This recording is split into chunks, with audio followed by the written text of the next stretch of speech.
मैंने अचीव किया जो किया, मतलब कि I am satisfied with my life. बहुत बड़ा आदमी नहीं हूँ मैं, वो वैसा आदमी है जो कि मैट्रिक में 49% आया था, और जो कि 49% आया था तो घर वाले खुशी मना रहे थे कि साला फेल नहीं किया। अच्छा, अगल बगल लोग मैंने सब टॉप किया था, क्या सोसाइटी से सी से अलाइन था तो 59 भी आया, LLB किया। तो मैं ये कहना चाहता हूँ कि देखिए, गोल एक हायर पर्सपेक्टिव है। अगर मैं बोलूँ कि अगर मैं IAS बनना चाहता हूँ, अगर IAS नहीं बना तो क्या, हर के लाइफ में हो सकता है कि ये नहीं मैं कहूँगा कि मैंने खुद ही अपने IPC जो कि second level of CA examination है, मैं बता दूँ कि मैं जब टॉयलेट जाता था ना तब पढ़ाई करता था, टॉयलेट बाथरूम करते हुए पढ़ाई करता था, तभी मेरे को 5 अटेम्प्ट लगे हैं। ठीक है, तो ये तो क्या आप किस्मत का लिंक मानते हैं क्या इसमें? किस्मत कुछ नहीं है, हार्ड वर्क करोगे तो आएगा। अगर कहोगे कि मेरे पास पैसा नहीं है, कहते हो कि गोल पूरा नहीं हुआ, गोल ही पूरा हुआ, दूसरा गोल पूरा कर ले भाई। मेरे एक गोल मानो कि गोल तो पैदा हुआ था, गोल हुआ था क्या कि बोले कि पापा बोले कि बेटा मेरा IIT इंजीनियर बनेगा, जो नहीं बनेगा तो इंजीनियर बन के पैदा हो ले भाई, आगे बढ़ जा साले, फालतू की बातें कर रहा है। जितना ज्ञानी है सब चले जाएंगे भाड़ में, पैसा होना बिल्कुल चाहिए, राइट। पैसा होना चाहिए।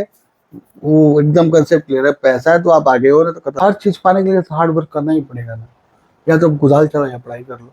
आपने जो अभी बीच में जूते का जिक्र किया था उसका मतलब क्या है? नहीं, जूते का जिक्र ये नहीं करा कि मैंने ये जूते खरीदे वो, मैं ये कह रहा था कि एक टाइम में मैं फटा हुआ जूता पहन के मैं गुजरात गया हुआ था। अच्छा, अब मेरे पास पैसे रहते हुए भी मैं डिसीजन नहीं ले पाया कि मैं जूते खरीद पाऊँ, लेकिन अभी मेरे पास अनपेयर्ड बिना पहने हुए 8 पेयर जूते हैं, और एन एवरेज महंगे जूते होते हैं, कोई सिंपल पर्सन अफोर्ड नहीं कर सकता। तो रियल एस्टेट में आप अपना भविष्य देख रहे हैं आने वाले वक्तों में?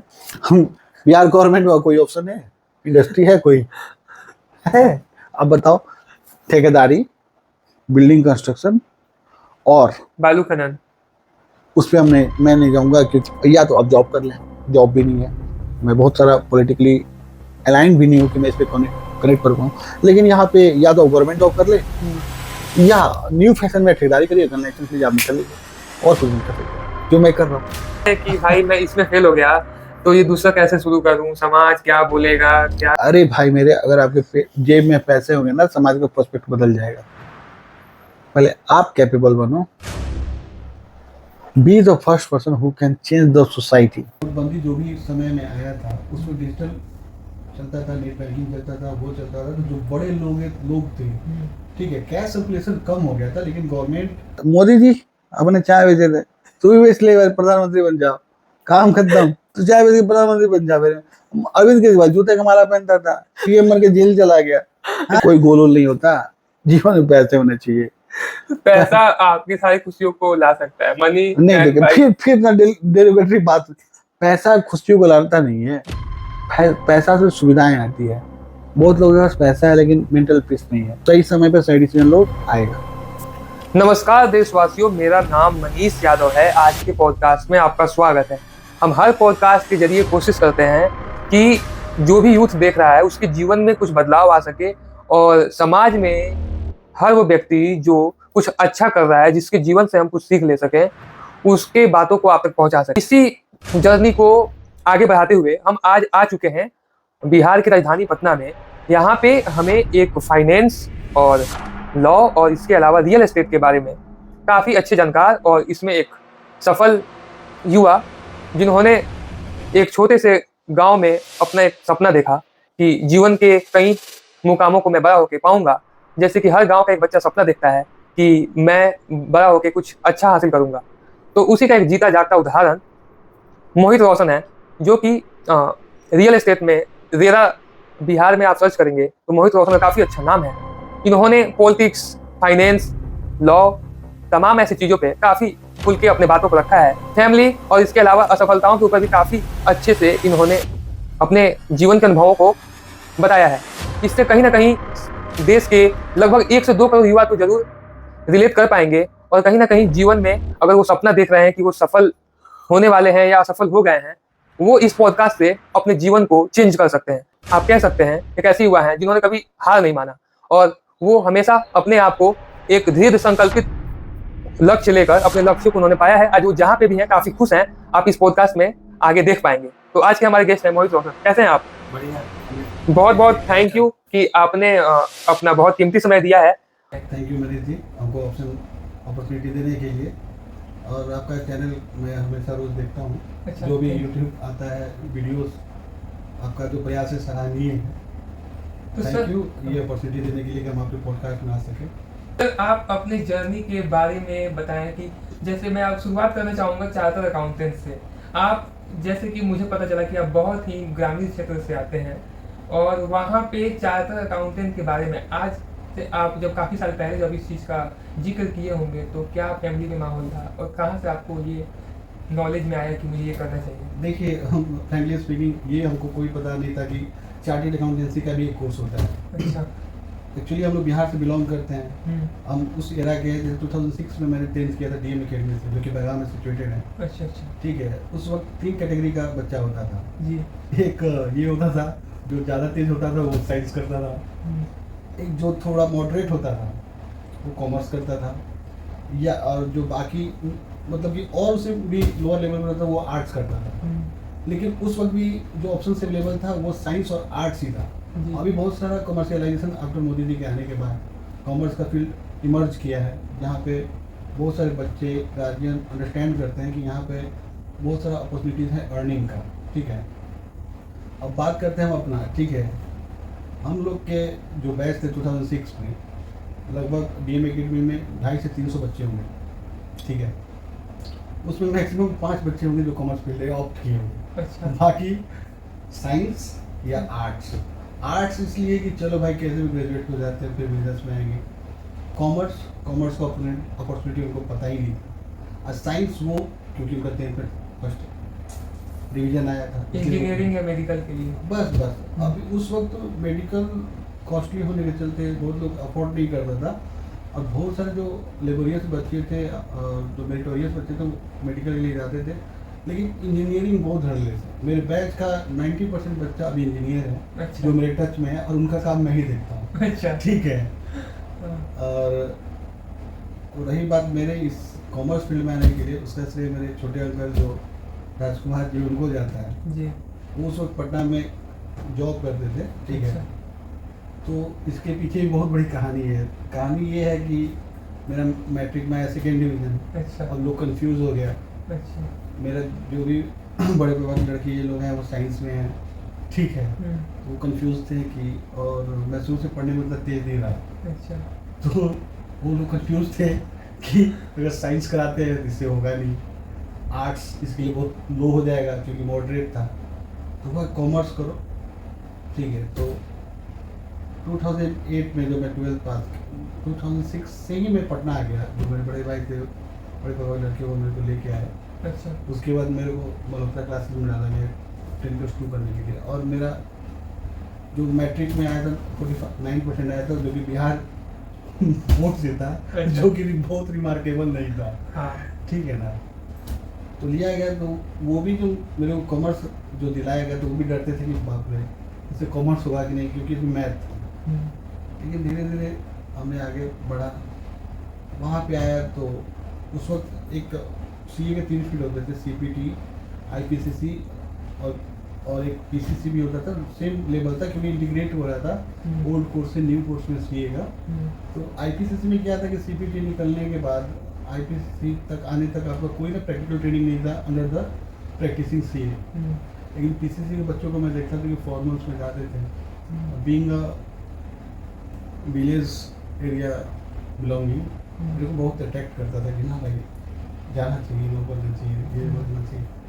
फिर इसमें आया, फिर धीरे धीरे अपना रास्ता तय किया। फिर 12th में अच्छा नंबर आया तो लोग बोला कि जिसका फाउंडेशन होता है सीपीटी का कॉमन प्रोफिशिएंसी टेस्ट था, आप दो। अभी फर्स्ट अटेम्प्ट में लगा, बहुत अप एंड डाउन हुआ। अभी मैं फाइनल लेवल में हूँ और आगे परसू कर रहा हूँ। अच्छा, तो आप अभी फाइनल में हैं, तो फाइनल में बहुत सारे बच्चे किसी चार्टर्ड अकाउंटेंट के अंदर काम भी करते हैं, तो क्या आप काम भी कर रहे हैं या बस ट्राई कर रहे हैं? चार्टेड अकाउंटेंट के अंदर काम नहीं करता अभी। बीइंग एक कह लीजिए कि गुरु हैं, उनके साथ काम कर रहा हूँ। और पार्टनरशिप भी ऑफर्ड हुआ अभी मैं रिसेंटली अपना ऑफिस खोलने जा रहा हूँ। अच्छा। उसके पीछे भी बहुत बड़ी कहानी है, दिन रात का मेहनत है। इवन समझिए कि मैं अपनी फैमिली के साथ पटा रहता हूँ, हार्डली उनसे बात भी कर पाता हूँ। मैं जगता हूँ तो ऑफिस चला जाता हूँ, ऑफिस से अपने काम से आता हूँ 12-1 बजे, खाया और सो गया, बस उसके अलावा कुछ कहीं ना कहीं आप अपने फ्यूचर को लेके काफ़ी एक तरह से डेडिकेटेड कह सकते हैं। फ्यूचर नहीं भाई, अगर आप काम नहीं करोगे तो बहुत सारी चीज़ें आपके जीवन की नेसेसिटी से पूरा नहीं होगी। अच्छा, यू हैव टू वर्क। तो आज के टाइम में अगर कोई बच्चा सीए करना चाहता हो या कॉमर्स में जाना चाहता हो, तो क्या आप मानते हैं कि जब आपने शुरू किया था उस वक्त से आज के टाइम में अपॉर्चुनिटी ज़्यादा है? अपॉर्चुनिटी ज़्यादा इसलिए है कि क्योंकि गार्जियन सपोर्टिव हो गया आजकल के ज़माने में due to digitalisation of everything. ठीक है ना, वो बच्चे के नीड को समझते हैं। अब अभी अगर हम बात करें हमारे टाइम में, तो वैसे तो मैं क्रिकेट बहुत खेलता था, तो क्रिकेट के लिए मैं बाहर चला जाता तो उसके लिए पिटाई होती थी। अच्छा, ठीक है, अभी हाँ। अगर मेरी भगिनी की बात करिएगा तो उसकी जो मेरी दीदी हैं डॉक्टर हैं, वो उसको डांस क्लास में डाला। अगर हम डांस क्लास के लिए बोल देते तो मतलब कि आपको सुताई होनी ही थी। अच्छा, तो कह सकते हैं कि आजकल के गार्जियन उतना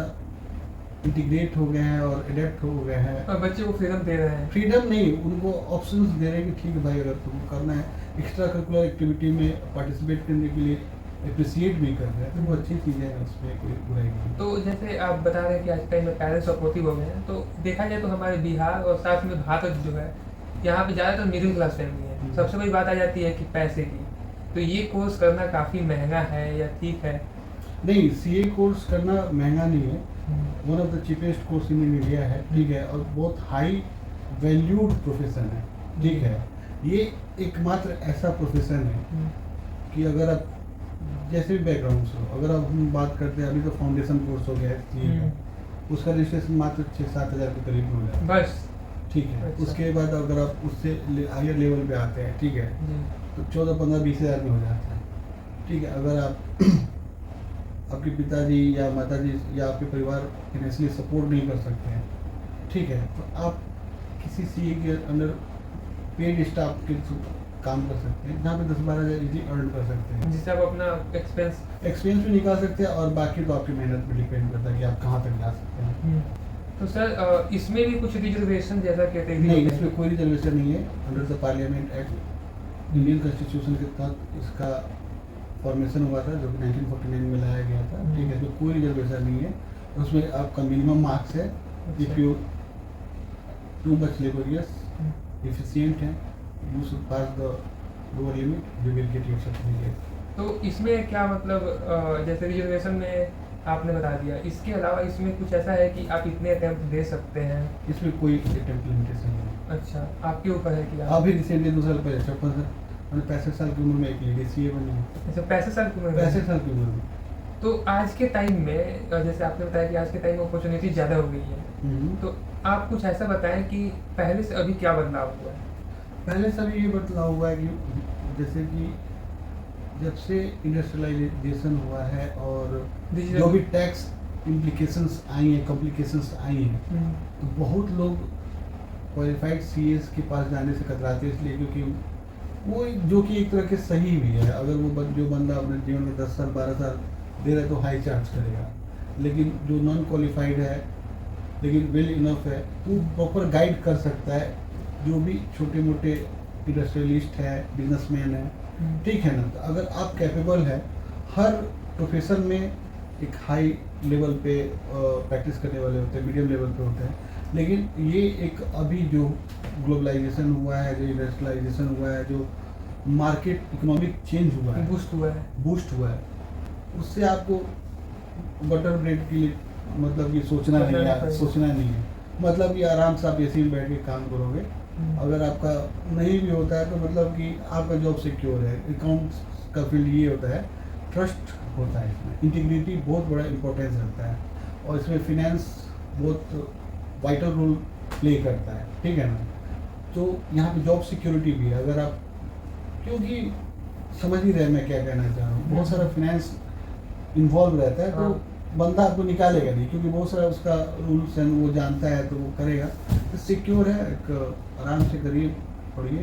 तो बहुत सारे जैसे सीए जो होते हैं इंडिया से बाहर जाके भी अपना करियर देखते हैं, तो क्या यहाँ से वो कोर्स कंप्लीट करके इंडिया से बाहर जाके भी हाँ, अभी ज्वाइन कर सकते हैं? हाँ, बहुत सारे ट्रीटीज साइन हुई है, बहुत सारे, जैसे कि ऑस्ट्रेलिया में हुआ है, लंदन में हुआ है, बहुत सारे अमेरिका में हुआ है, अभी इवन तो दुबई में भी हुआ है। ठीक है ना, तो वो क्या करते हैं कि आपके सर्टिफिकेशन के बाद यहाँ पे कुछ पेपर्स के एग्जाम लेते हैं, जो कि उनका लोकल टैक्सेस होता है, चाहे जो भी रूल्स हैं वो उसके लिए कि प्रॉपर कई, क्योंकि आपको जो यहाँ पे आपको डिग्री मिलती यहाँ के बेस पे रूल्स एंड रेगुलेशन लॉ के बेस पे मिलता है, लेकिन हर देश का अपना अलग लॉ होता है, ठीक है। तो उसका मतलब पेपर दे के आप वहाँ प्रैक्टिस कर सकते हैं। लेकिन अब ट्रीटीज साइन हो रही है, ट्रीटीज की डेट मीन्स हर का देश दूसरे देश को अडेप्ट कर रहा है, ठीक है ना। एक कॉमन जैसे कि इसी बेस में पहले अकाउंटिंग स्टैंडर्ड था, ठीक है, शायद आप समझ नहीं पा रहे होंगे क्योंकि आप कॉमर्स बैकग्राउंड से। अकाउंटिंग स्टैंडर्ड था जो कि इंडिया में चलता था, ठीक है, लेकिन उसको इंटीग्रेट करके इंडियस कर दिया गया, जो कि अकाउंटिंग करने का तरीका है, जो कि सेट ऑफ रूल्स देता है कि जो भी बुक्स कीपिंग होता है वो सब चीज़ होता है, ठीक है ना।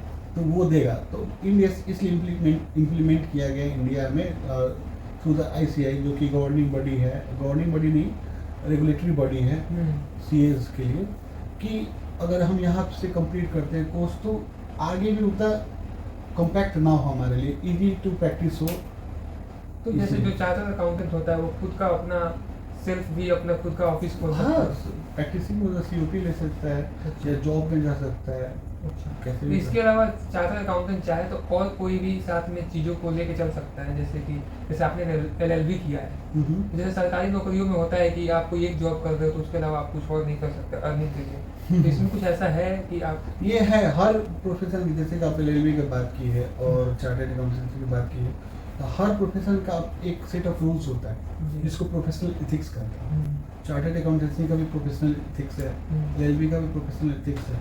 लेकिन अगर आप जैसे कि LLB भी है तो इंडिपेंडेंट रिपोर्ट मतलब ओपिनियन देता है, या अपने क्लाइंट के लिए रिप्रेजेंट होता है ऑनरेबल सुप्रीम कोर्ट या हाई कोर्ट या सिविल कोर्ट में, या जो प्रैक्टिसिंग CAs हैं उनका ओपिनियन बैंक्स में भी जाता है और बहुत सारा फाइनेंशियल इंस्टीट्यूशंस में जाता है। तो आप एक टाइम में एक ही पोजीशन होल्ड कर सकते हैं, ठीक है, या तो प्रैक्टिसिंग CA भी कर सकते हैं या LLB भी कर सकते हैं, अच्छा ठीक है, LLB का प्रैक्टिस भी कर सकते हैं। तो वो चीज़ें हैं, तो वो देखना होता है कि अगर हम LLB कर रहे हैं तो LLB के मतलब कि लॉ के फील्ड में आगे बढ़ सकते हैं और या CA के फील्ड में आगे बढ़ सकते हैं। बहुत सारा अपॉर्चुनिटीज खुल गया है, प्रोप्राइटरी ऑडिट है, कॉस्ट ऑडिट है। अच्छा। तो एक प्रोफेशन अगर क्वालिटी मेंटेन करना तो एक ही आप आगे लेके बढ़ जी। सकते हैं। आज के वक्त में देखा जाए तो GST 2014 के बाद आया, तो ये 2017 करेक्ट करना हाँ चाहिए। 2017 के बाद आया मोदी जी गवर्नमेंट में, तो क्या आप मानते हैं कि उससे लोगों को फायदा हुआ है या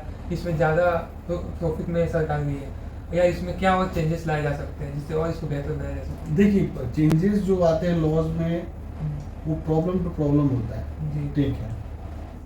GST इम्पोज हुआ क्योंकि मतलब कि उसमें चाहा जा रहा था कि जो कि कॉस्ट ऑफ आर्टिकल्स या सर्विसेज है उसको मिनिमाइज किया जाए और एक सेंट्रलाइज लेवल पे हो। हाँ। पहले वैट था, सर्विस टैक्स था, तो वो ना हर स्टेट टू स्टेट वेरी कर रहा, ठीक है ना। तो जो सेंट्रल का हिस्सा था वो वहाँ तक पहुँचता नहीं था, एक गवर्निंग बॉडी नहीं था, ठीक है ना। तो उसके लिए लाया गया, वो टैक्सेशन का मैटर है, उसमें मैं ज़्यादा नहीं जाऊँगा, ठीक है।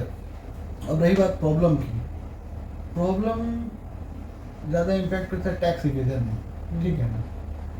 टैक्स इवेजन जो भी है वो तो डिपेंड करता है और उसके लिए बहुत सारे नोटिफिकेशंस आते हैं through the higher officer of departments. वो धीरे धीरे चीज़ें ख़त्म होती है क्योंकि ये न्यू लॉ है। पहले क्या था, इनकम टैक्स था तो 1961 से चलता आ रहा था, सर्विस टैक्स 1994 से चलता आ रहा था, तो बहुत सारे प्रैक्टिसेस थे। डे टू डे इसमें चेंजेस आ रहे हैं, बहुत सारे रूल्स आ रहे हैं, जिसपे अभी ज़्यादा कमेंट करना कि ये सही है या गलत है, क्योंकि ये तो बिल लॉ मतलब कि पार्लियामेंट में पास हो चुका है, ठीक है। इसमें अभी 17 से मतलब कि 8 साल हुए ही हैं, ठीक है ना।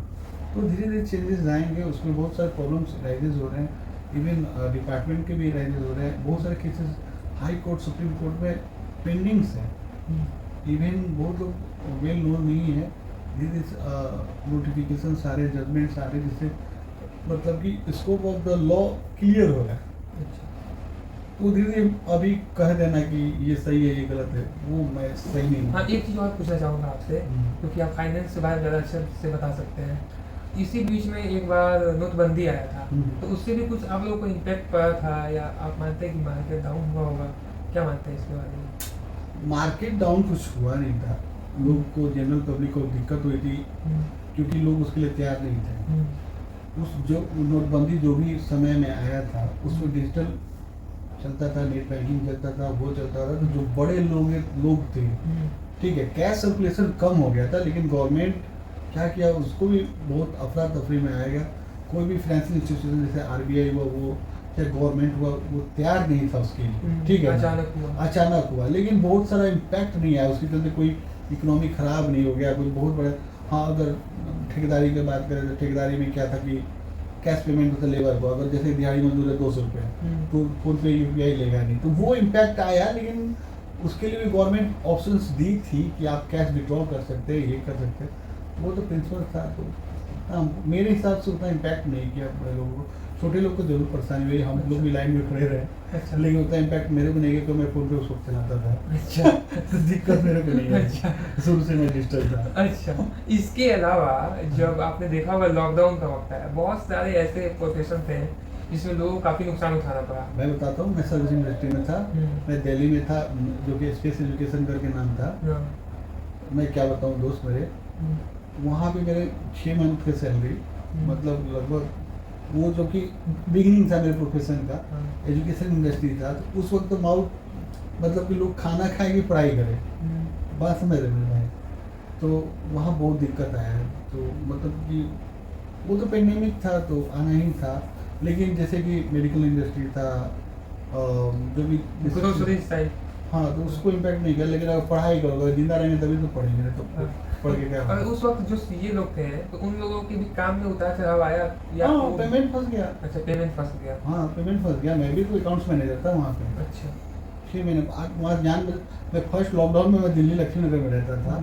सबसे पहला जो फ्लाइट चला ना गोरखपुर के लिए, मैं वहाँ से निकल गया। मेरे पैसे भाड़ गए, चलो भागो यहाँ से पहले। अच्छा। तो अब हम जो सीए वाला सेक्शन है इसमें कुछ और पॉइंट्स पे डिस्कस करेंगे, उसके बाद हम एलएलबी पे आएंगे। हाँ, तो इसमें मैं एक ये चीज़ पूछना चाहूँगा, जैसे जो बच्चे सीए करते हैं तो कभी कभी हताश हो जाते हैं, 1-2 अटेम्प्ट देते हैं तो फेलियर का सामना करना पड़ता है, तो आप उन बच्चों को क्या कहना चाहेंगे? कैसा? देखिए, लाइफ में ना एक गोल होता है, ठीक है, अब जीवन जीने का एक्सपेक्ट होता है लोग को। मानिए कि आपको एवरेस्ट पे चढ़ना है, ठीक है, एवरेस्ट पे क्यों चढ़ना, लोग सिर्फ या तो लोग को दिखाइए, या तो गिनीज वर्ल्ड बुक में अपना नाम लगेगा, या हो सकता है सेल्फ सेटिस्फेक्शन, या इनर पीस के लिए है। अब मानिए कि आप गए वहाँ पे और आपका ना शरीर साथ नहीं दिया, तो क्या करोगे? 2 ही ऑप्शन है, या तो हताश होकर वहीं कूद के मर जाओ, ठीक है, या जहाँ तक गए वहाँ पे इंजॉय करके चले जाओ। करे भाई गए थे वहाँ पे बेस कैंप तो में चाय पी, बड़ी मजा आया। सर सला या कुल्लू मनाली से बेहतर है ना कि वहाँ पे गए, बेस कैंप इंजॉय किए, वहाँ पे देखे चीज़ें, 1-2 अगर खाई क्रॉस किए तो वो भी एडवेंचरस है। तो मेरे हिसाब से आदमी का ना टाइम टू टाइम गोल तो एक ही रहता है। अगर मतलब अगर डिले होता है तो डजंट मीन कि यू फेल या फेल हो चुके हैं। हाँ, ये ऐसा नहीं होना चाहिए। बस मतलब कि लाइफ तो कटता है, सबका लाइफ कट रहा है, आपका भी कटेगा, इसमें क्या हार्ड एंड फास्ट।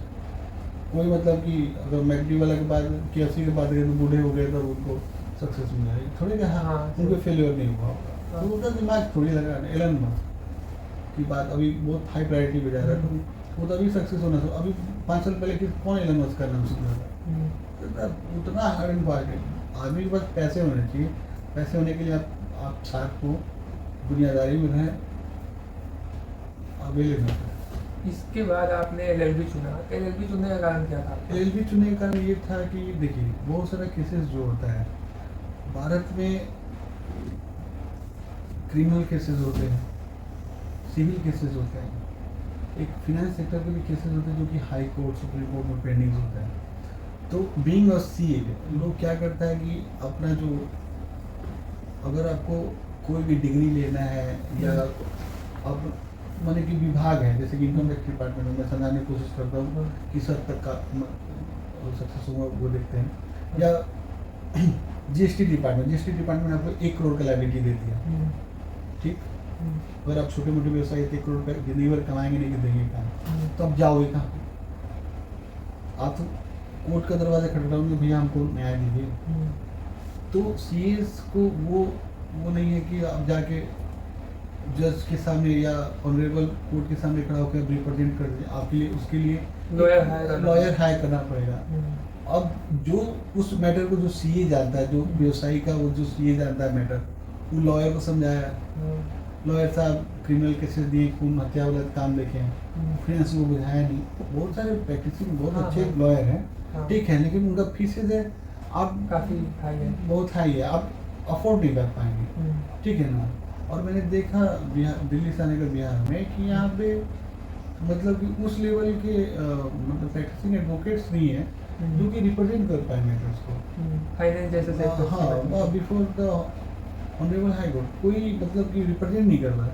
तो मैं बोला कि ये अनटच्ड सेक्टर है, और ना शुरू से मैं था कि मेरे को ना गवर्नमेंट सेक्टर में जाना नहीं था, मैं लोग से मिलजुल के काम करने में बड़ी मजा, बहुत मजा आता है। भी कर लेते हैं यार, एक तो सीए बैकग्राउंड से हूँ, तो मेरे को ना ज़्यादा दिमाग नहीं लगाना पड़ेगा, बहुत हद तक मतलब लगता है कि आगे कर लूँगा, बाकी तो देखते हैं क्या होता है। तो अभी आप एलएलबी कर रहे हैं या कर चुके हैं? मैंने एलएलबी पास कर लिया फर्स्ट क्लास से, और बार मतलब अपीयरिंग बार काउंसिल का मतलब कि एग्जामिनेशन भी पास कर लिया है, और लास्ट वीक मैंने अपने बार काउंसिल रजिस्ट्रेशन का फॉर्म भी सबमिट कर दिया है पटना हाई कोर्ट में, और एक बार आ जाएगा तो फिर अपना देखेंगे। और आज के वक्त में मैंने देखा है कि जैसे बिजनेसमैन होते हैं या जो लोग पैसा कमा रहे हैं, वो लोग आजकल एनजीओ खोलने में और अपने फाउंडेशन खोलने में बहुत ध्यान देते हैं, तो इसका क्या रीज़न है? एक तो देखिए बहुत सारा एस्पेक्ट है। अगर आप कहिएगा कि अपना ब्लैक का पैसा वाइट करना चाहते हैं, टैक्स बचाना चाहते हैं, वो करना चाहते हैं, लेकिन कुछ हद तक हमको लगता है कि अगर हमारे पास भी अगर 100 करोड़ 200 करोड़ रुपये आ जाए तो मैं भी सोसाइटी को कुछ लौटाना चाहूँगा, और मैं भी कोशिश करता हूँ लौटाऊँ। तो मैंने एनजीओ खोलना मतलब कि एनजीओ खोलेंगे और मतलब कोई बेसहारा को साथ देंगे, इसीलिए खोल गए, और क्या नहीं। और अगर दूसरे एस्पेक्ट से बात करेंगे तो लोग कहेंगे कि हम ब्लैक का पैसा डाल के वाइट कर लेंगे, टैक्स में डिबेट करें, तो वो डिबेटेबल मतलब डेरिवेटिव रिमार्क्स मैं नहीं करना चाहूँगा। बस इतना ही समझ लीजिए कि अगर गुड सेंस में बात करें हम लोग, तो जो सोसाइटी से उनको मिला है, जो अर्निंग मिला है भगवान से, वो लौटाना चाहते हैं, इसलिए खोल बस। बाकी तो सब बहुत सारा अदर वेज है, तो वो ऑन द कैमरा बात करना उचित नहीं है मेरे लिए भी और आपके लिए भी। तो जैसे आपने एलएलबी कर लिया है आपने, तो आप सीए भी कर लेते हैं, तो क्या आप दोनों एक साथ मैनेज कर पाएंगे? आप एलएलबी करने के बाद जैसे आप वकील बन गए हैं, जैसे आपने बताया सबमिट कर दिया आपने, तो अगर आपके पास कुछ ऐसे केस आएंगे तो क्या आप उसको पर्सनली भी हैंडल करना चाहेंगे? देखिए अगर मेरा काम करने का तरीका अगर समझेंगे, हाँ, तो मैं वन मैन आर्मी बनना नहीं चाहूँगा। अच्छा, अगर मैं बात करूँगा तो जो बिहार के जो सेक्रेटरी है सीए का, वो मेरे कलीग के दोस्त हैं, या डायरेक्ट करेगा हमारे दोस्त हैं, ठीक है। तो अगर इंडिपेंडेंट अगर कोई सीए का काम आएगा, अगर मैं उस टाइम अगर एलएलबी वाले या कोई केस में अगर फंसा हूँ, तो मेरे को उस पास ऑन करने में कोई दिक्कत नहीं, ठीक है ना। मैं साथ में काम करता हूँ, एक ग्रुप में काम करता हूँ, ठीक है ना। और मेरे को किसी से कोई चिड़ नहीं है कि अगर मेरा काम उनके पास चला जाता है, बस काम होना चाहिए, और जो बंदा सफ़र हो रहा है उसको बेस्ट वो होना चाहिए, बस वही है। तो जैसे जो सीए हैं, सीए क्या अपने साथ में बिजनेस रन कर सकते हैं? हर बिजनेस के पीछे से सीए ही है। अच्छा, जैसे एग्जांपल दे कुछ। एग्जाम्पल जैसे बहुत सारे सीए अपने कोचिंग क्लासेस चलाते हैं। कोचिंग क्लासेस नहीं कहेंगे हम, अगर अभी पैसा भी कोचिंग क्लासेस में है तो वो उनका एक प्रोफेशन का तरीका है कि अगर वो लगता है कि नहीं हम पढ़ लिए तो हम क्लासेस चलाएंगे, तो वो बिजनेस नहीं हुआ। बहुत सारे इंडस्ट्रियलिस्ट हैं या इंडिपेंडेंट अपना चलाना चाह रहे हैं, अभी बिजनेस की बात कर रहे हैं, तो मैं ऑन द कैमरा बोलूँ या ना बोलूँ, अच्छा आप सोच रहे हैं? ठीक है। अभी जो मेरे दोस्त सीए हैं, खैर छोड़िए मेरी बात को हटा देते हैं, ऑफ द कैमरा में बताऊँगा, लेकिन हर बिजनेस के पीछे सीए का माइंड है, मैं 100% बोलूँगा। और बहुत सारा माइंड मेरा भी चलता है बिजनेस के पीछे, और मैं वो करता हूँ, तो मैं डेफिनेटली कह सकता हूँ कि CA is the best person run business. जैसे सीए के बारे में बात चली रही है, तो राघव चड्ढा जो है वो पहले सीए थे, उसके बाद उन्होंने राजनीति में आने का अपना एक चुना। तो आप क्या मानते हैं कि एक सीए को राजनीति में आना चाहिए? क्यों नहीं आना चाहिए? क्यों नहीं आना चाहिए? आना चाहिए, 100% आना चाहिए। अगर जैसे कि राजनीति एक यही नहीं है कि हम जाके उधर सोसाइटी के लिए काम करें, जो इकोनॉमिक रिफॉर्म्स बनता है, जो बजटेड आते हैं, ठीक है, अगर नॉन फाइनेंशियल बैकग्राउंड से बंदा जाता है तो आपको भी पीएस और डिपार्टमेंट के बंदों पे वो रहना पड़ेगा, डिपेंडेंसी रहेगा, हाँ रहना पड़ेगा। लेकिन अगर सीए रहेगा तो अगर कोई मैटर लेके आता है कि सर अगर ये बिल पास करना है, तो वो अपना इनपुट, अपना नॉलेज से इस्तेमाल कर ही सकता है, तो बेहतर है। और पीयूष गोयल भी तो सीए हैं। अच्छा, पीयूष गोयल जी भी, हाँ, ये मुझे जानकारी में नहीं था। पीयूष गोयल भी सीए हैं, और अभी फॉर्मर रेल मिनिस्टर, शायद मैं नाम भूल रहा हूँ, वो भी सीए थे। अच्छा, तो आप क्या अपने आप को देखते हैं आने वाले टाइम में आप कुछ पॉलिटिक्स जाना चाहेंगे? पॉलिटिक्स में मैं नहीं रहूँगा, मेरा नाम कॉन्सेप्ट क्लियर है, मैंने कुर्सी के लिए रहता नहीं, कुर्सी के बगल वाले पोस्ट के लिए लड़ता हूँ, कुर्सी के लिए बहुत मार काटता है। मेरा लाइफ का फंडा एकदम क्लियर है, मैं उस पोजीशन पे नहीं जाना चाहता जहाँ पे लोग का टारगेट हो। अच्छा, ठीक है ना? हाँ, एक कुर्सी के लिए लोग कट मर जाते हैं, मेरे को उसमें पढ़ना ही नहीं है, उसके बगल वाला ज़्यादा एंजॉय करता है। हाँ, तो स्मार्ट वर्क पे ध्यान देते हैं। स्मार्ट वर्क, मेरे को ना, मैं सब चीज़ करूँगा, मैं अभी भी करता हूँ, चैरिटी भी करता हूँ, जितना पैसा मैं करता हूँ लोग को हेल्प भी करता हूँ, बहुत सारे पैसे मेरे डूब गए भी हैं, मेरे को फर्क ही नहीं पड़ता, बहुत भगवान देगा। तो मेरे को पॉलिटिक्स हो सकता है, फ्यूचर कौन जानता है। हाँ, कब आपको लग जाएगी समाज को हाँ, मैं आके कंट्रीब्यूट कर सकता या हूँ, हो सकता है मेरे को सामने से ऑफर आ जाएगा, कोई बोलेगा यहाँ विधायक बनिए, हम क्यों नहीं बनेंगे। या आपको एमएलसी बनने हाँ, की हाँ, बन जाएगा, मेरे तो बिना चुनाव लड़े बनाते हैं मैं आपको। क्यों नहीं बनूंगा फिर। लेकिन अभी मेरे टाइम पे मैं हाँ सोशल वर्क में जाऊंगा, ये श्योर है। आपके क्या क्या हॉबी है, कुछ हॉबीज के बारे में बता दें। हॉबीज तो थ्रू द स्टडी मैंने क्रिकेट ही खेला है मैंने, और मैं टीवी देखना, मतलब अकेले बैठ के टीवी देखना बहुत पसंद करता हूँ। आपने बताया कि आप क्रिकेट में काफी दिलचस्पी रखते थे, तो क्या आपका भी और बच्चों की तरह सपना था कि आप भी क्रिकेटर बन जाएं? हाँ, सपना तो था, लेकिन एक क्या करते हैं कि जो मिडिल फैमिली बैकग्राउंड से बंदे होते हैं, तो या तो अपने फैमिली को अपलिफ्ट कर ले, या अपने ड्रीम को अपलिफ्ट कर ले, तो उसको छोड़ना पड़ा और काम करना पड़ा, और काम करते हैं, और अब भगवान की दया से बहुत आगे है। लेकिन आज के टाइम में बहुत सारे बच्चों का ड्रीम टूट जाता है, तो वो मतलब जैसे मैंने आपसे पहले ही बात करा था, आपने बताया कि जैसे माउंट एवरेस्ट पे आप जा रहे हो तो रास्ते में कुछ रुकावट आ जाए, लेकिन बच्चों को मोटिवेशन से काम आता नहीं है, तो आप क्या कहना चाहेंगे कि वो जीवन में कैसे सीख सकते हैं, जीवन के नजरिए से बताइए। एक बात पूछना चाहेंगे, कॉन्ट्राडिक्टरी हो सकता है, बहुत सारे आज से नहीं, बहुत सारे फिलोसफर रहे हुए, हम बहुत बड़ा फिलोसफी के ज्ञाता नहीं हुए, लेकिन बहुत सारी छोटी उम्र में बहुत सारी चीज झेले हैं और आगे बढ़े हैं। एक चीज बताइए, अगर मानिए एक टारगेट आप रखे हैं, ठीक है, अगर वो नहीं पूरा होगा तो क्या आपके पास ऑप्शन है? ऑप्शन होना चाहिए, मतलब ऑप्शन तो होना चाहिए ना भाई मेरे। अगर हम बात करते हैं, अगर आप बोलिएगा, बहुत फ्रेंकली बोलते हैं, लोग बोलेगा आप सीए नहीं है ज्ञान दे रहे हैं, अरे भाई सीए नहीं है ज्ञान दे रहे हैं, आप जाओ रेरा में, मेरा नाम देखो, मोहित रोशन होगा, आज बिहार रेरा में आप सर्च करोगे, I am the one of the director of Panacea Build Pro, अच्छा, who's building 39 फ्लैट्स। अच्छा, आप रियल एस्टेट में भी हैं? हाँ, इट्स माय ड्रीम, मेरे अंकल बिल्डिंग कंस्ट्रक्शन में, हमको शुरू से सरकारी बिजनेस, सरकारी जॉब करना ही नहीं था, मेरा कॉन्सेप्ट ये था कि हम आगे बढ़े, 100 लोग आगे बढ़े, मैं कुछ लोगों को काम दे सकूं, मेरे चलते काम नहीं दे सकूं, मैं आगे बढ़ूंगा, 100 लोग आगे बढ़ेगा, आप काम, मैं क्यों अपने आप को मालिक शो करूं, ठीक है ना, जो करने वाला भगवान है।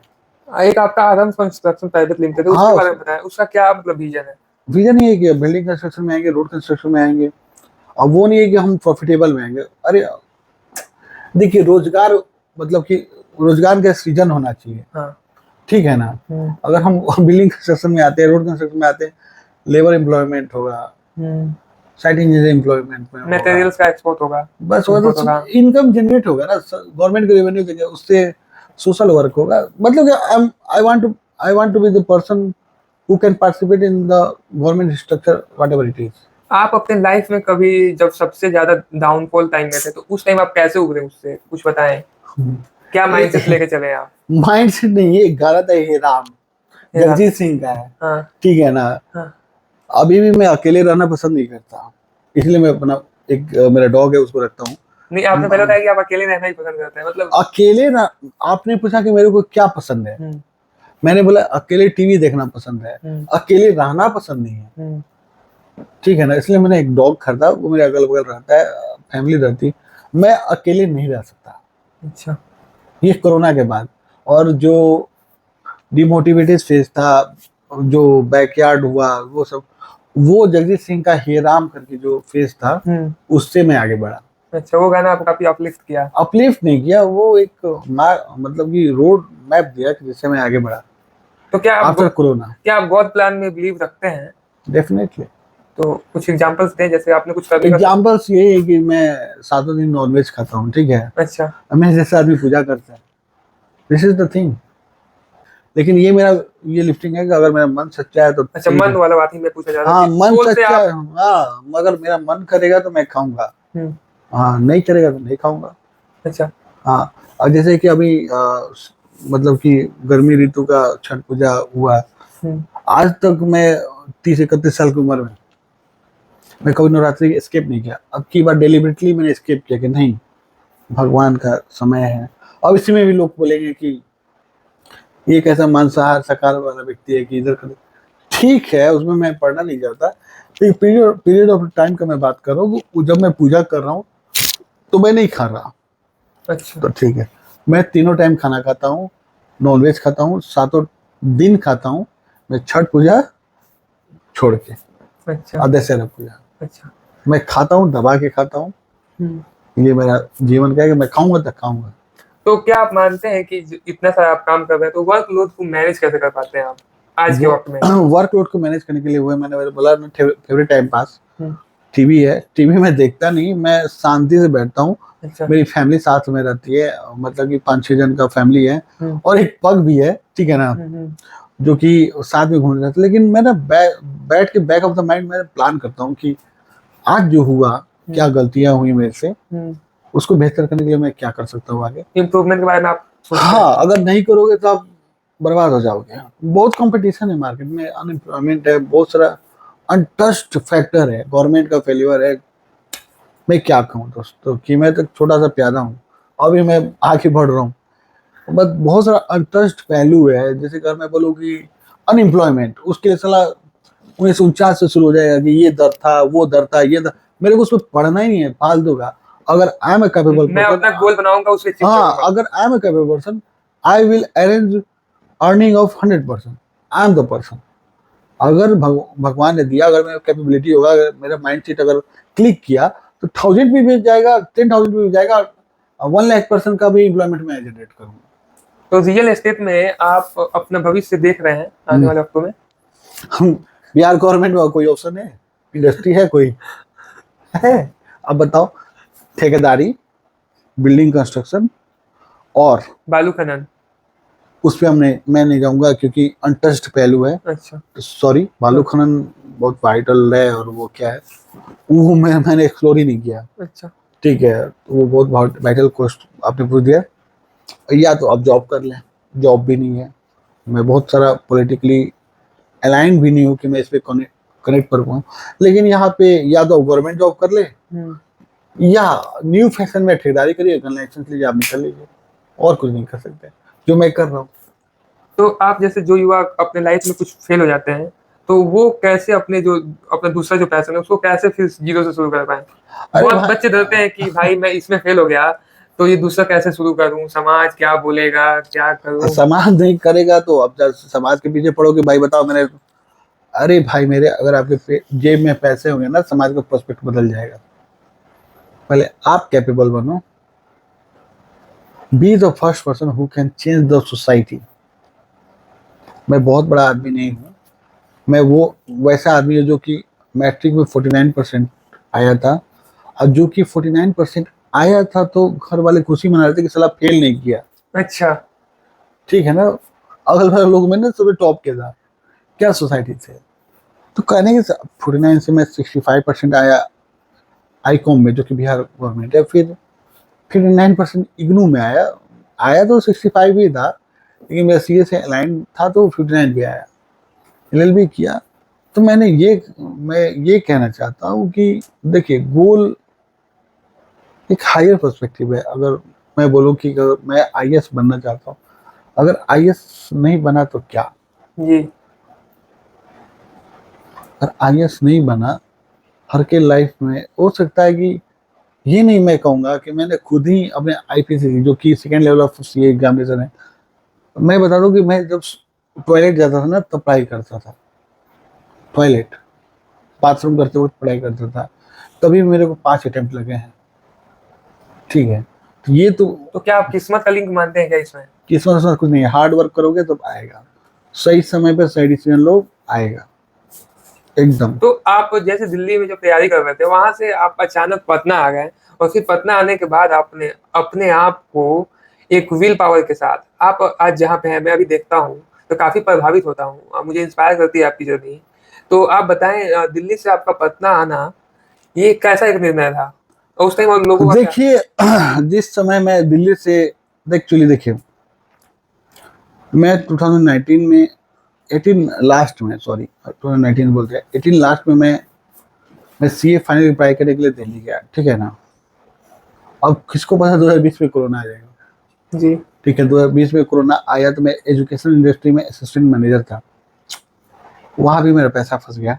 ठीक है, लेकिन अगर मेरा शुरू से देखिएगा, अगर मैं 2006 से बात करता हूँ, मैं ये नहीं करता कि मैं बड़ा आदमी हो गया या छोटा आदमी हो गया, लेकिन मैं बड़ा आदमी होऊंगा। ये कॉन्फिडेंस आप रखते हैं? कॉन्फिडेंस नहीं रखता मैं प्रोसीजर पे, मैं अपने जीवन में 4 बार फेलियर का सामना रखा हूँ, फिर भी मैं खड़ा हूँ। With the grace of God, my family, parents जो भी हो, मैं खड़ा कर लूंगा। अगर मैं अभी जो भी हूँ ना, अगर मैं डाउन पे चला जाऊंगा तो दुख तो सभी को लगता है, मैं फिर खड़ा हो जाऊंगा, मैं हार नहीं मानता। और इसमें मैं ये पूछना चाहूंगा, आप सबसे ज्यादा किस चीज से डरते हैं खोने से?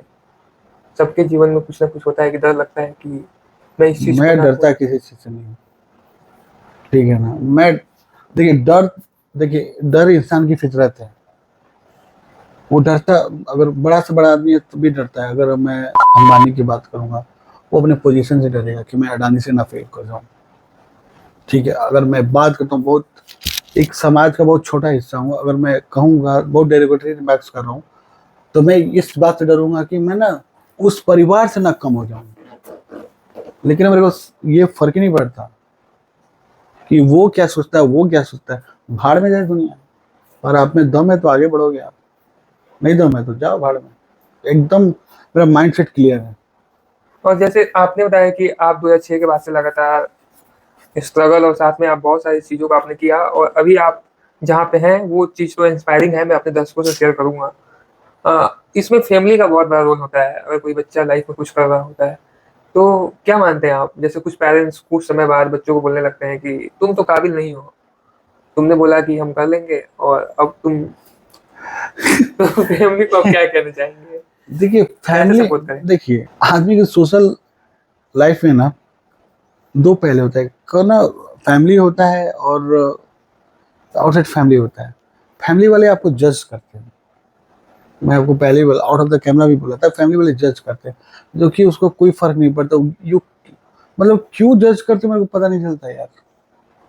अगर मैं आउट ऑफ द फैमिली में बात करता हूँ, अगर मैं किसी ऑर्गेनाइजेशन से जुड़ा हूँ या सोसाइटी से जुड़ा हूँ या कोई ऑर्गेनाइजेशन से जुड़ा हूँ, तो मेरे को वही रोल ऑफर्ड होगा या वही पोजीशन ऑफर्ड होगा या वही जॉब ऑफर्ड होगा जो मैं कैपेबल हूँ। इस साला ये फैमिली वाला ना कुछ ना ऑफर करता है ना कुछ नहीं करता है, वो जज करेगा, अरे यार ये नहीं किया वो नहीं किया, भाड़ में जाए फैमिली। एकदम मेरा कंसेप्ट क्लियर, ये मैं अभी बोलता हूँ, अगर आप फैमिली से ऊपर उठ गए आप आगे बढ़े। मैं मतलब आप एकदम, अपने संघर्ष के दिनों में ज्यादा आप किसी चीज को पकड़ के ना चले, उससे कहीं ना कहीं आप मेंटली परेशान होंगे। नहीं मेंटली में परेशान नहीं था, जो हम लोग मेरे को जज किया ना, वो फैमिली और सोसाइटी हो, मैं उसको पकड़ के चला। अगर वो पकड़ के नहीं चलता तो मैं आगे नहीं बढ़ता। अब वही एक पर्सन था, सोसाइटी था, सोशल स्ट्रक्चर था, जो मेरे ना लूप होल्स को बताता था कि अरे ना ना यू आर लैकिंग समवेयर। ठीक है ना, ठीक है ना। तो जो अगर गलत है उससे ना आगे आप अच्छा लेके आगे बढ़ जाओ तो तभी तो स्मार्ट हो, बाकी तो ठीक है। साथ में आप दोस्तों का क्या रोल मानते हैं अपने पढ़ाई के दौरान? अभी मैं, अगर मैं बात बोलता हूँ तो मैं 2019 में वेल सेटल था पटना में। मैं तो यही जानता हूँ कि फैमिली से ज्यादा अच्छा तो दोस्त ही होता है, अच्छा। वो जो कि जज नहीं करता है। अगर आप बोलोगे कि भाई हमको ना वो कर, अभी भी आज सुबह भी बात हुई थी, मैं अपना थार ड्राइव कर रहा था तो मेरे अच्छा। 2-3 अच्छे फ्रेंड थे, वो मतलब कि वो बोले कि साला तुम्हें कपड़े दिला, वो एक वेल स्ट्रक्चर एंटरप्रेन्योर है। वो चाहे तो भी 2 4 5 लाख का कपड़े खरीद सकता है, लेकिन वो ना गाली देके बोला कि साल तू मुझे जूते दिला दे, वो दिला दे, वो दिला दे। वहां पे ना जजमेंट का कोई फर्क नहीं था। तो फैमिली से बड़ा दोस्त होता है, अच्छा। माँ बाप के बाद दोस्त आता है। माँ बाप का कोई कंपेयर नहीं कर सकता, बाकी सब भाड़ में जाए। एकदम मेरा कॉन्सेप्ट एकदम क्लियर है। दोस्त जो आप बनाते हैं वो अच्छा है। तो अगर आपके पास दो ऑप्शन हो, दोस्तों के साथ कहीं घूमने जाना या सोलो ट्रेवलिंग, तो आप क्या पसंद करेंगे? ये बहुत ये कॉम्प्लिकेटेड क्वेश्चन पूछ दिया आपने। मैं दोस्तों के साथ सुनूंगा, वहाँ बकचोदी जा रहा होता है, ठीक है ना। तो आपने थार का जिक्र किया है अभी, तो आपके मतलब शौक गाड़ियों के लिए भी है? देखिए, पैसा आएगा तो गाड़ी बढ़ेगा, लेकिन ना जिस लेवल से मैं आगे बढ़ा, थार बहुत बड़ा चीज नहीं है, बहुत बड़ी गाड़ी नहीं है, बहुत बड़ा चीज नहीं है, लेकिन वो शौकिया चीज है। अगर आप एक मिडिल क्लास फैमिली के लिए बात करते हैं तो वो ना 5 सीटर 6 सीटर 7 सीटर की बात करें, थार में साथ 2 आदमी से ज्यादा बैठ जाए कंफर्टेबली। अगर मैं भी कभी कभी इरिटेट हो जाता हूँ, आज ही शाम को मैं इरिटेट हो गया, मैं कि तीसरा आदमी कहाँ बैठेगा, उसके सीट मैंने फोल्ड करके बैठा। तो मेरे को यही खुशी है कि भगवान ने मेरे को इतना दिया, मेरे करेजेस के हिसाब से, कि मैं थार लिया। मैं वेल सेटल हूँ, जो लाइबिलिटी है खत्म कर दिया, बाकी जो होगा देखा जाए। तो आप क्या कहना चाहेंगे जो बच्चे अभी आपके वीडियो देख रहे होंगे, क्योंकि आपका भी बचपन में कुछ ड्रीम्स रहा होगा, टूटे भी होंगे, और फिर आप यहाँ पे अभी थार की जिक्र कर रहे हैं। जैसे मेरा भी बहुत बड़ा सपना था बचपन में कि रेंजर साइकिल हो, लेकिन कभी वो खरीदा नहीं पाया। तो वो मुझे कहीं ना कहीं मोटिवेट करता है कि मैं भी आगे चल के कुछ लूंगा। तो वैसे क्या आपको बचपन में कुछ ऐसा चीज जो था जो हमेशा खटकता था? आज हमको याद है 2009 में ना, कहना चाहिए कि नहीं कहना चाहिए वो पता नहीं है। अभी अगर देखिएगा मेरे अलमीरा पे ना 50,000 के जूते रखे हुए हैं, और मेरे रैक में जाइएगा ना अच्छा। तो 1.5 लाख के जूते रखे हुए हैं, ठीक है। ये नहीं करता कि मैं बहुत बड़े ब्रांड का एक्सपोजर हूँ। एक एक जूते 10 10 लाख, 20 20 लाख, 25 25 लाख का है। लेकिन ना मैं 2009 में ना, मैं जब अपना सीए कर रहा था, तो सीपीटी तो मैंने फर्स्ट अटेम्प्ट में पास कर लिया था, लेकिन ना जो आईपीसी जो सेकंड लेवल ऑफ सीए होता है ना, वो मेरे को 5 अटेम्प्ट लग गया, क्योंकि विलेज बैकग्राउंड से था। मेरे को हो रहा है, तो ठीक है। गाइडेंस गाइडेंस कह लो, टीचिंग फैकल्टी कर लो, अभी जो है कि पीडीज में मिल जा रहा है, ऑनलाइन मिल रहा है, बहुत सारा सपोर्ट भी मिल रहा था। ये थोड़ी था, मैं आईपीसी में 19 घंटे बैठ के पढ़ा हूँ दिल्ली में, 19 घंटे। मैं 2 महीने तक अपने पीजी से नहीं निकला बाहर, ठीक है ना। तो क्या चीज आपको फैसिनेट कर गई? फैसिलिटी कोई ऑप्शन नहीं था, करना ही पड़ता यार मेरे भाई। नहीं, बचपन में क्या चीज थी जो आपको कमी खली, ऐसा कुछ बताएं। काम ही नहीं खलती। अगर हर चीज पाने के लिए तो हार्ड वर्क करना ही पड़ेगा ना, या तो गुजाल चला या पढ़ाई कर लो। तो मेरे को तो पढ़ाई ही करना पड़ता यार, जिस फील्ड में था तो मैंने पढ़ाई की और मैंने अचीव किया जो किया, मतलब कि I am satisfied with my life. तो आपने जो अभी बीच में जूते का जिक्र किया था, उसका मतलब क्या है? ये जूते का जिक्र ये नहीं करा कि मैंने ये जूते खरीदे वो, मैं ये कह रहा था कि एक टाइम में मैं फटा हुआ जूता पहन के मैं गुजरात गया हुआ था। अच्छा। अब मेरे पास पैसे रहते हुए भी मैं डिसीजन नहीं ले पाया कि मैं जूते खरीद पाऊँ। लेकिन अभी अभी मेरे पास अनपेयर्ड, बिना पहने हुए 8 पेयर जूते हैं, जो कि इस टाइम में मतलब कि ऑन एन एवरेज महंगे जूते होते हैं, कोई सिंपल पर्सन अफोर्ड नहीं कर सकता। उसके अलावा 12 15 जूते पड़े होंगे, अब 10 5 10 मतलब कोई आया हुआ है लेके चला गया हुआ। तो मेरे कहने का सेंस ये है कि अब भाई मेरे, अगर आप ड्रीम करते हो, अगर आगे बढ़ना चाहते हो, उसके लिए तो मेहनत करना पड़ेगा दोस्त, उसके लिए तो मेहनत करना पड़ेगा। आपको रात को नींद त्यागना पड़ेगा, लोगों की बातें इग्नोर करनी पड़ेगी, आगे बढ़ना पड़ेगा। और ये चीज़ है कि आपके माँ बाप क्या एक्सपेक्ट करते हैं आपसे, क्योंकि वो जन्म दिए हैं। अगर आप अपने माँ बाप के लिए अगर आप आगे कर लोगे तो आप बहुत आगे बढ़ जाओगे। बाकी तो दुनिया से बाहर में जाए, एकदम कंसेप्ट क्लियर है मेरा, जी। दुनिया बाहर में जाए। तो आप अपने मम्मी पापा को इस पॉडकास्ट के जरिए कुछ कहना चाहते हो, क्योंकि मिडिल क्लास बच्चे कह नहीं पाते, अपना प्यार जता नहीं पाते, तो क्या कहना प्यार क्या जताना है, जो ड्रीम होगा पूरा करेंगे, जो होगा देखा जाएगा। मेरा जो गत होगा देखेंगे, लेकिन आप हर ड्रीम पूरा करेंगे, कोशिश करते हैं बस। और यही मैं हर मिडिल फैमिली, देखिए कोई गरीब पैदा नहीं होता। अगर कोई कोटेशन चेप कर दूं तो बिल गेट्स का ना बड़ी वो सही कोटेशन था कि आप गरीब पैदा होते हैं ना, वो आपकी गलती नहीं होती, आप गरीब मरते हो ना, वो आपकी गलती होती है। तो आप में वो काबिलियत है। अगर मुकेश अंबानी, अडानी, सुंदर पिचाई, बड़े बड़े लोग कर सकते तो आप भी कर सकते हैं भाई मेरे। अगर आप कहते हो कि हम पेट्रोल पंप पे जॉब करते थे, धीरू भाई अंबानी भी तो किया बेंचो, उतना बड़ा आदमी है, तो तू भी छोटा आदमी बन लेगी।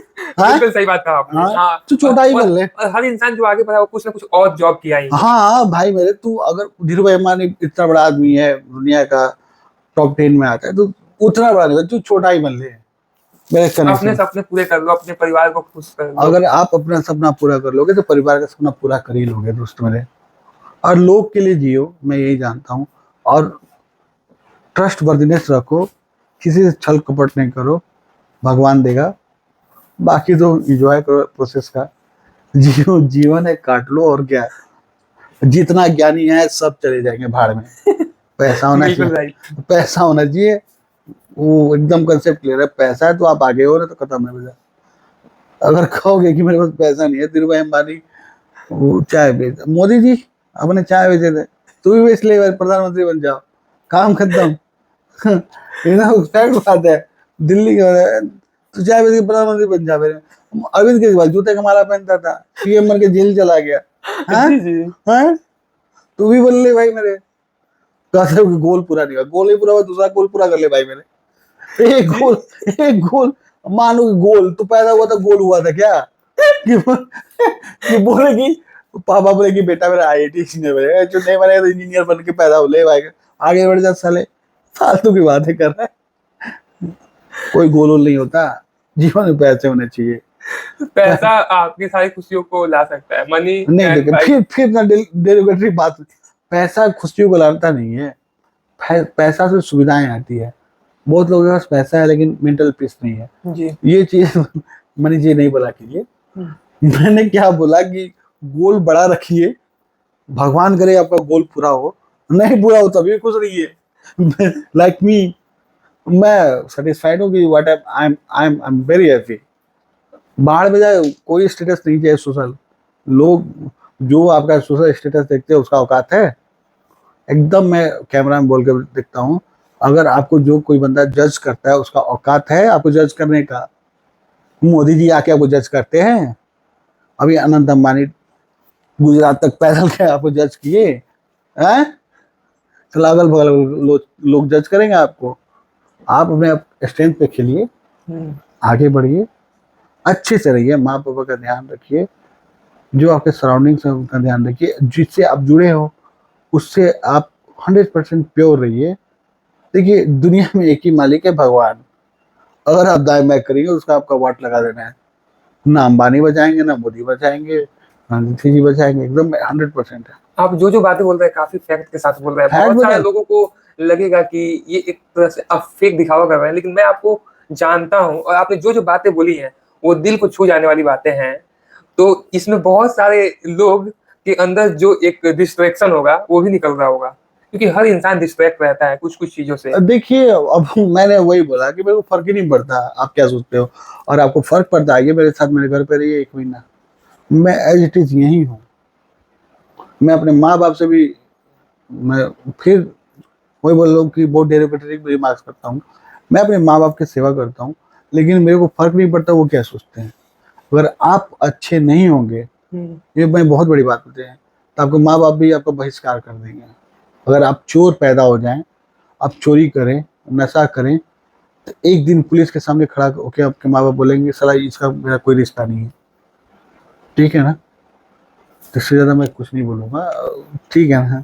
और आप कुछ एक लास्ट नहीं गिव अप करने के लिए, नेवर गिव अप के लिए कुछ? देख, नेवर गिव अप वो सब कुछ नहीं होता है कि, सिंपल सी बात यही होता है, एक हायर लेवल होता है। ठीक है ना? ठीक है ना? एक उससे एग्जांपल मानते हैं, मोदी जी का वो कुर्सी हुआ, ठीक है, छोटा सा मैं कार्यकर्ता हुआ कि मैंने सोचा 20 साल से मैं मोदी जी बनूंगा। अब नहीं बनूंगा यार, तो छोटा सा कोई मंत्री ही बन जाऊंगा। छोटा सा मंत्री का, सेंट्रल मिनिस्टर का पावर समझते हो? ठीक है ना? तुम मोदी जी की कुर्सी पे मत जाओ, मोदी जी के लिए ना बहुत से सेक्रीफाइसेस हुए होंगे। आप छोटा मिनिस्टर लेके घुस रहो यार, उतने में जीवन निकल लेगा।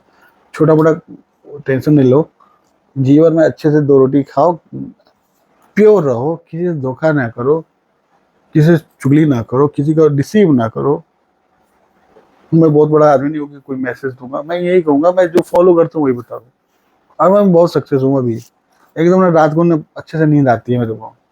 ठीक है ना, प्योर रहो, अच्छे से रहो, माँ बाप की सेवा करो, बाकी बाहर में दुनिया है। लास्ट सवाल आपसे पूछना चाहूंगा, आप अपने आप को आने वाले 5 साल में कहाँ देखते हैं? मैं बहुत बड़ा आदमी बनूंगा, एकदम फैक्ट है। नहीं होगा तो घर पे गाय चराऊंगा। और किसमें गाय चराए थे, मेरे को ना मेरे को ना अप जाने में भी कोई दिक्कत नहीं है, डाउनफॉल से भी कोई डर? डाउन मेरे को कोई दिक्कत नहीं है। मैं कोरोना में ना 2-3 लाख रुपए छोड़ के आया था। 2-3 लाख रुपए अभी मेरे छोटे लेवल का चीज है, मेरे अकाउंट में पड़े होंगे। ठीक है ना, लेकिन उस वक्त 2-3 लाख रुपए बहुत बड़ी बात थी, क्योंकि बहुत सारी परिस्थितियां थी जो कि मैंने पॉडकास्ट में शेयर नहीं किया। तो अब कहीं ना कहीं वक्त के साथ साथ चीजें बदलती रहती हैं, ये मैं बात- वही कहना चाहता हूँ यार, हर चीज के लिए रिजेक्ट नहीं होना है। भगवान ने लाइफ दिया यार, एंजॉय करो काम को, एंजॉय द प्रोसेस। जर्नी बहुत जरूरी है। हाँ, फालतू की बात है, वो क्या सोचते हैं, वो क्या भाड़ में जाए, वो क्या सोच के आगे बढ़े हैं। अगर देखो, मैं कुछ ज्यादा नहीं बोलूंगा, बोलते हैं माँ बाप माँ बाप, अरे माँ बाप क्या कर लिए कि तुम उसके लिए मरे जा रहे हो। आप उनके लिए मेडिसिन दो, अच्छे से व्यवहार करो, प्यार से आओ, काम करके बात करो। उससे ज्यादा आप क्या कर सकते हो मेरे भाई।